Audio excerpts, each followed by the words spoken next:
Hi, John Harbaugh here with the Harbaugh Coaching Academy. The importance of coaches in the lives of young athletes can never be underestimated, especially today. I hope you enjoy the valuable, practical insights in this interview with our expert coach. And be sure to subscribe wherever you get your podcasts. All right, here we are at the Harbaugh Coaching Academy, and we got two of the greatest coaches in the National Football League, Jim Harbaugh and Pete Carroll. And we're going to talk a little bit about coaching, a little bit about football. Thanks for being with us, Pete. Thanks for being with us, man. It's an honor.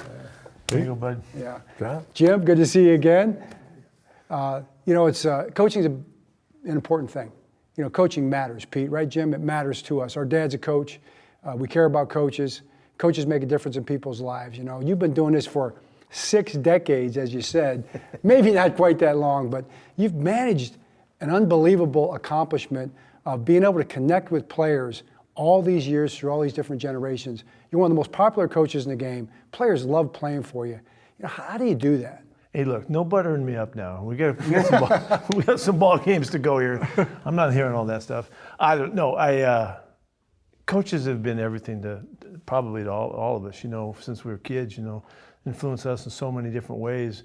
I mean, they were the guys that were always there when things happened in my life. You know, and I really owe a ton to him, and so we have great appreciation for him. You know, to your pops. You know, he's coached against your pops too, and all that. So, it's been an exciting run of staying around close to the game and all that. But really, it's always been about the coaches. Yeah. Where was your first year at Pop Warner? Back in Marin County, I was in the Junior Giants, 10 years old.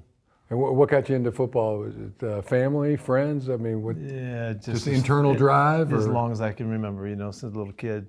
Trying to beat my big brother up, you know, and trying to get over on him. It was just always about battling and competing, you know, since I was a little kid. How much older is your big brother than you? He was 5 years older? He was big too, so he was guy. hard. Yeah, he was hard to beat. We got some of that. We got a little that going. You got to be pretty good a couple times, you know. 15 months difference, but yeah, you know, I mean, trying to do something good for second-born sons. He's got 2 second-born sons here. You guys got a lot in common now. Second-born sons, yep. Great coaches. I think back to you two guys and at USC and at Stanford. You know, when you guys had a chance to, what you did at USC and the way you turned that whole thing around, you changed the direction of that program forever. You did things that probably people didn't think could be done at that time, and you did the same thing at Stanford. You know, you did something at Stanford that hadn't been done for a long time. People said could never be done. And then you guys kind of crossed paths as you did that and had a chance to run your programs in some great ways and had some great rivalry games, some exciting games. You made some battles, you know, and you just made something fun for people to watch. You know, what was that like being a part of that whole thing? Yeah, it was good all the way back to when you guys got going at Stanford. You know, you started them up. You know, John McKay always used to say that the toughest team you had to play was Stanford if you're USC. And he was right. These guys were really hard to play. Started us off way back in the day, you know. Our first memory I have is competing with you was when you were the defensive coordinator of the Jets. And I was quarterback in the Bears. The Bears, yeah. And I'm pretty sure this is a true story because I was there actually. So, well, so was I. You was there too. So, we scored to tie the game. 1991 is Monday Night Football, and then we get the ball in overtime, and then we score in a touch. They give us a touchdown. The teams clear the field. I was all the way back into the locker room. Then they brought us back out of the locker room. We said, no, it was like the first or second year of review. I think it was the second year. They said, no, he didn't score. The ball's going to be in the half-yard line. So we're huddled up. We got to call play. And we look over. Pete Carroll is in our huddle wearing a Chicago Bears jacket. That's a true story. I saw it. I saw it with my own eyes. Just trying to get the call. Just trying to get the call. And we called it. It was like, we got like quarterback sneak. Wait, that's Pete Carroll, right? Get out of our And then we said, okay, Coach Dickett decided to stay with the quarterback sneak. We quarterback sneak, and we got it. We got in there. If they had left me in the huddle, they wouldn't have got in. I have no doubt. I mean, that's ingenuity right there. That's an operator for the good. I mean, you got to respect that. I respect that. Yeah, that was one of the classics. That is a true story. No, it's not true at all. I wasn't in the huddle. No? No, I don't think so. You weren't. I would have been if I could have thought to do it. I don't think I was, but I might have been close. I was probably still griping about something, griping about the call or whatever it was. Somebody was saying that though. Pete Carroll's in our huddle. You said you I might have been remember. in the huddle, but I wasn't wearing one of your jackets. Okay. That's a big difference. That's a big difference. Because there's an intent aspect there. You know what I mean? Like if you're in the huddle, you could find yourself in the huddle. Now, if you're in the huddle with the Chicago Bears hat, jacket, That's right. I got the call. that would be kind of more intent. You know, that'd be premeditated kind of thing. All right. So you got to USC. You know, when you first took that job. You know, coming from the NFL, going back to coaching college. You had a vision for that program. You know, what did you see that you wanted to build there, and how'd you get there? Well, you know what happened was that the year before, you know, when I got let go at New England, I decided not to go try to be a defensive coordinator, and I sat out. And during the time I was home, started to get to coaching season, you know, and I was doing some stuff with the league and kind of kicking around and taking a year off. And I was sitting in my office, and I had this moment reading the John Wooden, his blue book, you know, about that he had won his first national championship after 14 years at being at UCLA. And I thought, slammed that book. I was like, shoot, I'm not going to get 14 months, let alone 14 years to win something. I better get my act going. And really, that was before I went to USC. And during that time is when I put all my stuff together. I had not even ever really put my philosophy together or anything. At that time was when exactly that happened, took place. And then it was SC, and then it was on to Seattle, you know. So those years, I was really changed at that time, you know, so way back then. What was it about your philosophy that kind of got crystallized at that time? It was really obvious. After trying to write everything I could think of down and make notes of trying to recollect everything that was important to me, I came upon, you know, how are you going to describe yourself? And I said, I've been competing my whole life, man. I'm a competitor. You know, and it really came from that. And central theme of the program became competition, and you're either competing or you're not. And all the things that came out of that moment was really just a clarity that I haven't been the same since, you know. Yeah, that's good. That's kind of, you grow up in coaching and you grow up competing. You had an older brother.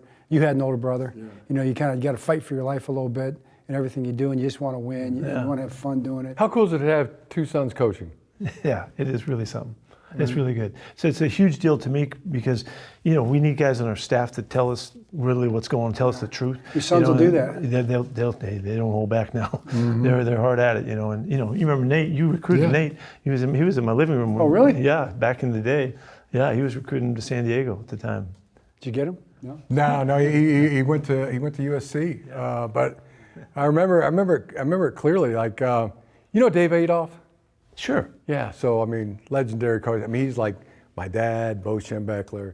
Dave Adolph to me is like, I mean, he's on the Mount Rushmore. One of the great coaches I've ever been associated with. And he used to write everything out, you know, on perfect handwriting, always on paper, and he always clip articles. And he clipped these articles and he gave them to me. He clipped an article. This would have been about 2004, and it was about Pete Carroll. And he goes, and it was all about competition and you know, enthusiasm for the game and the love of the game of football. And he goes, I think, you know, this is the kind of coach that you are and you need to be, and you know, this is somebody to really study, Jim. And I did. Nothing but respect. And it was like, it couldn't have been maybe 2 weeks after that, I made the home visit to try to recruit Nate to USD. And I think you were on a recruiting trip. I was out, yeah. I don't want to divulge anything because I know you've always battled, you know. But I think when you were shooting hoops out in the yard. That was some kind of violence. We did shoot. We never turned each other in or anything, right? It was horse. It was a game of horse. Yeah. Nate said he won. But his kids are just like him. Nate said he won. Yeah. He did. He did win. It's good of you to admit that, you know. Well, that's only because he was recruiting and he wanted to give the kid a chance, you know. So. Plus, I was wearing my Sunday shoes. I was at a bit of a disadvantage. He was in tennis shoes. I had my nice shoes on. A little bit of an excuse. I know that sounds like an excuse, but there was one point where I was trying to make my patented move and it slid out came out of it. It's turned the ball over. My family can shoot pretty well, so I thought it was horse. Patented move. It might have, you know, after I lost in horse, we might have moved into a little one-on-one. But I mean, to have your, so my son Jay Harbaugh is now coaching in the league. We coached together for for 9 years at Michigan. He coached for John. But just as a dad, I mean, that your kids saw something that you did, something in you, and all the years and the hours that you were putting in, and they must have seen something good that they wanted that they chose their profession. I mean, yeah, well, it gets me right there. You guys and your pop too, you know. And you can relate. We relate to that. Yeah, it really makes sense. Coaches' kids are pretty cool. It's pretty special. Like, what'd you do over the years? Same thing. What do you do? Because you got like all this time you're spending. You're competing. You're trying to find a way. You got to find a shot to kind of close the game. And you work hard. You're all in for your team, but you got to be all in for your family too. You know, how do you get your kids involved? How do you get coaches' families? How do you bring them around? You know, what's the plan there? Yeah, I know what I try to do. I'm still trying to do it. Is make special efforts. You know, to see them when you can see them, get to their games, whatever it takes. I remember, you know, leaving the Friday night meetings, you know, and sprinting down the freeway just to get the closing minutes of the fourth quarter, just to make special efforts, because we couldn't see all of it like we'd like to. This year being off, I saw so much high school JV football and varsity football, and UW's right down the street, and I was watching the kids everywhere, you know, so it was really, really fun. But I think it's letting them know, because we can't be there like a lot of other pops can be around, but, you know, make special efforts to just show them how much we love them and be available, you know, when we can. What do you do? Exactly the same. You know, it's quality time, not quantity, and just 15 minutes of it if you can. You know, 15 minutes in the back of the play. Make sure, you know, you catch some of it or get to part of the game. You know, just trying to be there as much as you can. But you got two great loves. You got your love of your family. You got your love of your team. Coaching different levels. You got college, you got pros, you got high school coaching. You were college, NFL, college, successful everywhere you were. Back to the NFL. Working those different types of those guys at different levels. What's it like? Yeah, I mean it's way more similar, you know, than it is different. I mean it's the practically, you know, the exact same thing. You know, the philosophy I have, and I think this holds pretty true. I mean, just doing anything and everything you can for the person that you're coaching, and then you can pretty much anticipate, predict that if you're doing that, then they're going to do anything and everything they can to help the team be successful. But yeah, it's all. Go to any high school game, go to any Pop Warner game. I mean. Go to any college game, go to any pro game. I mean, you know, you're the coach. I mean, it's harder than playing. I can tell you that. You know, it's like, you know, playing. You're actually, you know, you can affect it. I remember being like playing. I'm just going to go let it rip, and this is the best time of my life. Coaching, I would say, second best to playing, because you know you're over there. You're not really able to affect the game like you'd like to, but you just want your players to be successful, and you know, kind of like a parent, you know, when you're watching Allison. I mean, oh man, it's gut wrenching. It's gut wrenching. It's like watching Jack, you know, bases loaded, 2 outs, you know, bottom of the 7th inning, and and the game is the game is on the line. I mean, it's like it's coaching and playing, maybe talk about it. It's like being in the dentist chair, getting a root canal done on you for 3 hours. That's what it feels like. You know, about coaching at different levels and all that. It is the same. We're coaching. We're saying the same things. We're expecting the same things. We're trying to live up to shock their expectations, how engaged we can get. I know the three of us are all like that. You know, we want to be so engaged and give it everything we got and all that. It doesn't matter how old they are. When I made the move from SC to Seattle, I went there with the express thought of, I wonder if I can treat people exactly the same way as I did in the college experience, and it'll be okay in the NFL, because everybody always thinks, you know, Pete's doing all this crazy stuff or whatever. It worked out great. You know, I didn't change anything. I almost remember people almost, and I could be wrong about this, because it's a long time ago and I just paying attention, but people were like saying you couldn't do it. People are like saying, you know, that's not going to work. Yeah. You go to Seattle and it doesn't just work. Yeah. I mean, it was revolutionary in a way, you know, and you just did the same thing. Was that kind of how you approached it? Yeah, when I went to SC and got the job, it was after Paul Hackett was there, and they said, another NFL coach, there's no way this is going to work. And I was just going, I couldn't wait. I couldn't wait to prove it to him, I was all jacked up, had my stuff out. And same, go to, here he comes from college, he's going to Seattle. He went through all these same changes. And they're questioning whether it's going to work out, how's it going to be, he's a college guy, he's rah-rah and all the rest of that stuff. None of that stuff meant anything. I know we all just went and did what we know how to do with everything we got. And like you said, they feel, that exchange, and they give it back to us. Our guys our teams have all played really hard. They played with a lot of energy and a lot of juice, but tough. I think it's because, the way we bring it to the challenge, and they pay us back.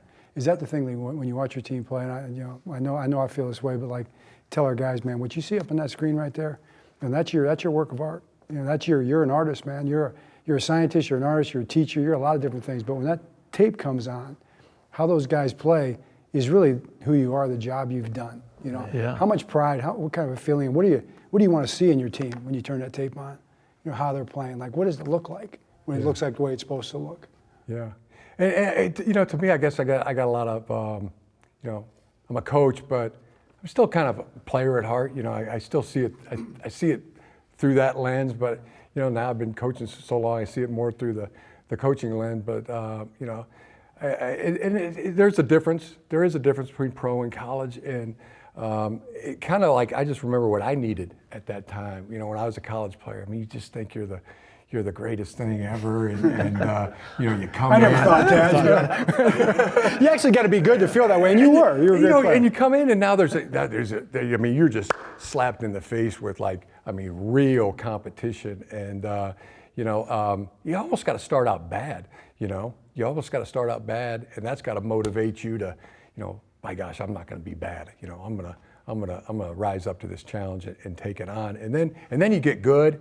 And then you fail, and you almost need to fail to get to the absolute top, and just to be able to kind of share those lessons with the players, and that it applies to high school, it applies to grade school, to high school, to college, to pros, and I treat the guys how I would want to be treated. That's pretty much the way I coach, and how I'd like to be treated is. Competitors are welcome here on this team. That's by your talent and by your effort. That's how you're going to be judged. And so that's what I try to do as a coach. Interesting college, though. I mean, and back to my own experiences and things.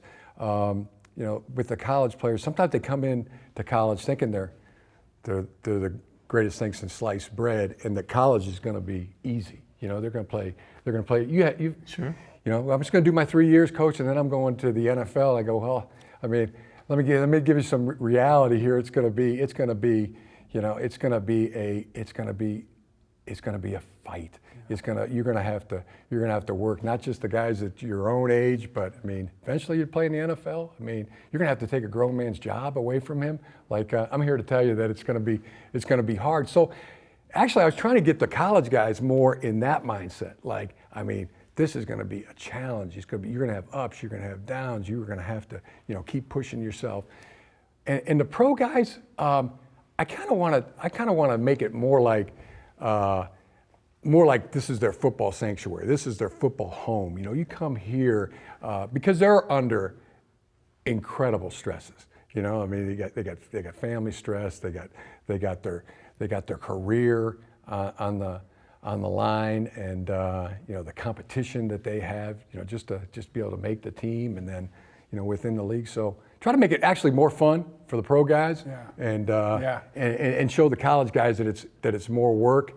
Maybe that's the only. That makes a lot of sense. That's maybe the only difference. But when we played you guys a couple of years ago, 4 or 5 years ago, you brought your team into Baltimore, and I remember walking by the locker room, and the energy coming out of the locker room was really. It was new for me, I hadn't really seen that too much. The guy you had kind of the music and the sound and the guys. You could just tell there's a high energy. You guys won that game, had a great football I team. really appreciate you bringing that up, John. Yeah. There's some other The games. win. you always talk about the wins, right? Yeah. But I guess what I'm saying is like he does. The last time, yeah, he does. Well, I could bring some other ones up too. but like, what do you want? Like, what do you want your guys to feel like? What do you want? What's the environment you want them to walk into when they walk into your program? Yeah, well, it is all about energy and the juice. Bringing it and since we set a really high standard for that on a regular, like moment-to-moment basis. I've explained it like before. When they come to our building, I want it to feel like when they went to almost like going to a party. Almost going to the club a little bit. And when they come and they're getting close to their to the meeting rooms, it sounds like that room that you might have walked down the hall in high school, and that one of those instructors had the music playing and stuff was going on. And kids were kind of hanging around and everybody wanted to see, well, what's going on in there. I want it to be a place that they anticipate, that they don't know what's going to happen. It's unpredictable, and we're going to shock the heck out of them sometimes, and we're going to entertain them and then challenge the hell out of them, every chance we get. And so it's always, we got a hoop in the team meeting room, shooting off. We have shoot-offs all the time. It's just to keep it as energized as it can possibly be, with all the challenges that they're faced with. And I think I want them to handle all that stuff. Yeah. I want to be able to handle all of that and enjoy the heck out of it. I would bet. The first year we played at USC in 2007. We're in the locker room, and how do you remember these years, man? Well, I mean, what year it was? So like, we're in the locker room, and your locker room had to be like right next to us, because the Coliseum. In the Coliseum, that's small, tight little deal. Yeah. So your locker room had to be close to us. Your guys was crappy. It was awesome. And we're right next to each other, and like I'm hearing all this like banging against the walls, and like. I walk over there and I go, what the heck is going on? I thought it was our guys, that were, banging the walls or whatever. And it was them. It was their players. They were banging their lockers, and it's just, loud and very, very intimidating. Very, very intimidating. Strategy. Yeah. It's having fun. It's trying to make it fun. I got a Is that kind of like the Iowa had the pink locker room and then USC had the bang in the lockers, feel like an earthquake or something? You know what happened, interestingly, at the Coliseum, when Al Davis had the Raiders there, he messed up the locker room for the visitors, and he changed it and made it so that there was no common space for you to fit in. It's and all a that. terrible locker room. Yeah, it was a horrible locker room. Like And he's the one, and I think he painted it. He painted it colored like pink or something, like you're saying. Hayden Fry did that in Iowa. Is that right? Yeah, that was. Of course, Al Davis thought of that first. Of course, that he thought of everything. That is not surprising. That is absolutely Hayden no Fry surprise. gets the credit, but Al Davis had the idea. You got your kids, and they're playing sports now. Youth coaches, junior high coaches, high school coaches. What do you look for? Like, what do you want to see from a coach for your kids? That's a good question. Yeah, especially if it's football, that the equipment's good, and their coaching technique. They're being so they're going to be safe. And they're going to be able to, block, especially if your son's playing quarterback. I mean, that we're teaching the fundamentals. We're teaching blocking. I mean, same stuff that Tom Minnick, who was our Pop Warner coach. When we were 9, 10 years old. I mean, I want Tom Minnick. Yeah. I mean, that's what I really want to see. Yeah. What about you for your grandkids? Yeah, no, I would like to see the instruction, where the coaches really show how much they care, and they're watching, and they're trying to help from the smallest, littlest guy to the best player on the team. Everybody's getting looked after, and they're helping them, and they're constantly trying to make them better, so they can feel that relationship with the coach. And it's not particularly not the guys that are really, ripping kids and tearing them up. I don't want to see any of that. Yeah, I mean, they got to be building their confidence. I mean, and they got to be making it fun, so they want to come back and play the next year. But I mean, that's that there's repetition, there's instruction, and you can see that your kids are that their confidence is being built up. When you ask him, hey Jack, what'd you learn today? He looks at you with that light went on. I did this, I learned this. Coach said I did this good.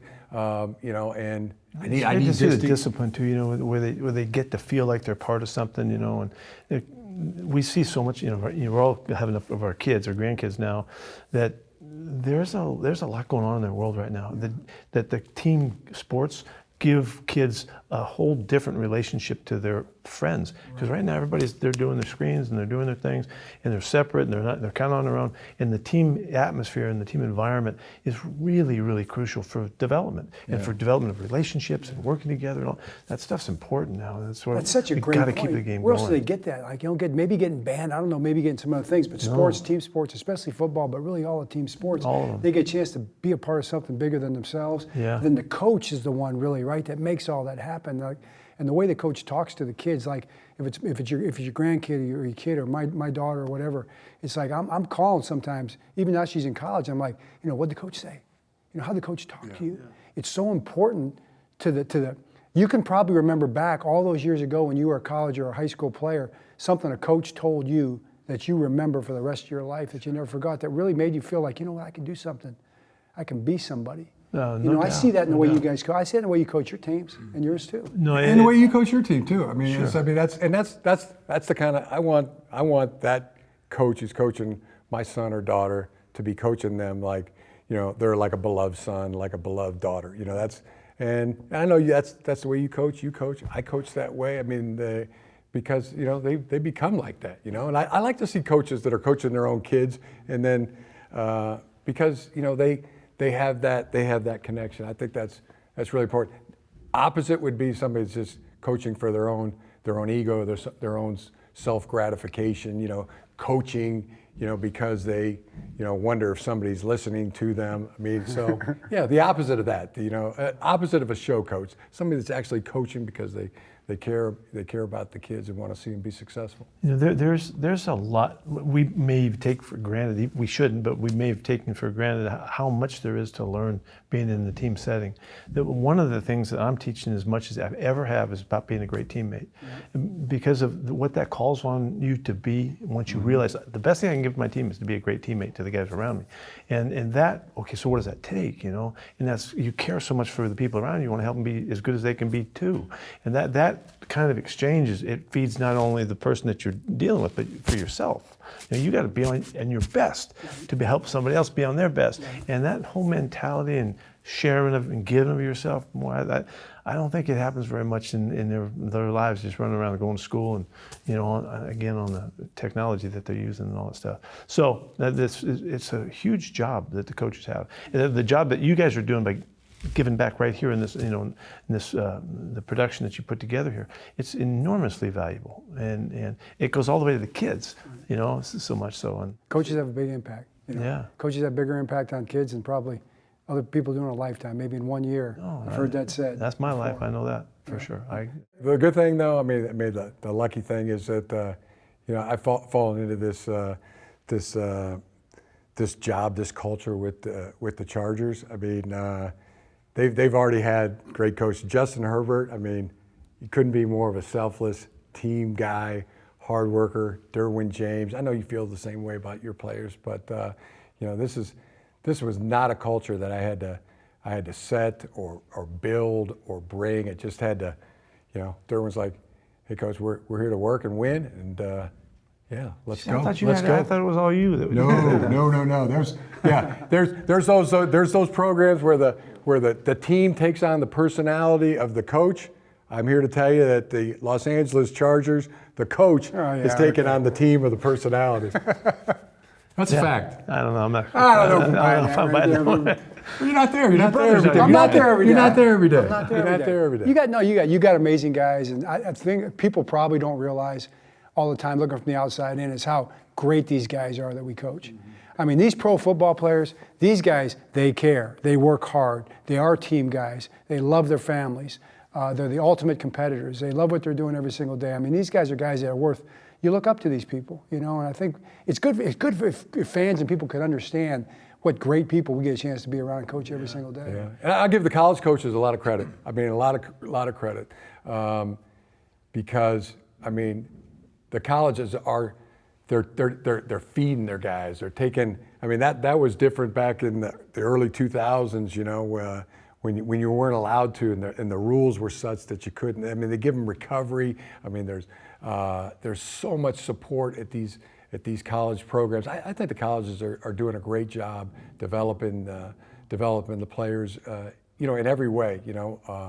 mind, body, soul, the whole deal. I mean, that's what I've noticed anyway with coming back. Even 10 years, it's been 11 years since before this year coaching. So I do want to give a shout out to that. I think the college coaches are doing a heck of a job. Just a guy from my team that I've just been blown away by is Max Crosby. If any of He's you, an animal. He's a complete animal. Any of you, the coaches that watch the show that you're giving out, if they want to see what a really unbelievably clear-cut, great competitor is, just look at anything where somebody interviews him. He can't hold it. He can't hide it. Yeah. It's so much a part of his soul. He's just blown me away. But he'll give the coaches as well as kids a chance to see what a great competitor is. He can express himself really clearly. It's really impressive. And we all get guys, but I've been just amazed at how obvious he is as a great competitor. Last question. What excites you most about this job and coming up with the Raiders in this season coming up? You know what I've been chasing? People always wanted that. Well, how come you're coming back? What are you doing? They thought they were rid of me. It's really the pursuit of the passion. Really that's the best way I can explain it. And it's not anything about any one thing. It's about all of it. It's about the relationships. It's about the people. It's about trying to overcome the odds, trying to make the big comebacks and the big wins. But it's about building this whole thing with a bunch of people that are all in it together. It's really obvious to me. And it gave me getting a chance to step out for 10 months or whatever it was. It seemed like 5 years you've been gone or whatever. It's given me a new perspective that I really appreciate. I'm really, really fired up about it. That's great. Thanks for helping coaches. My pleasure. Visit HarbaughCoachingAcademy.org.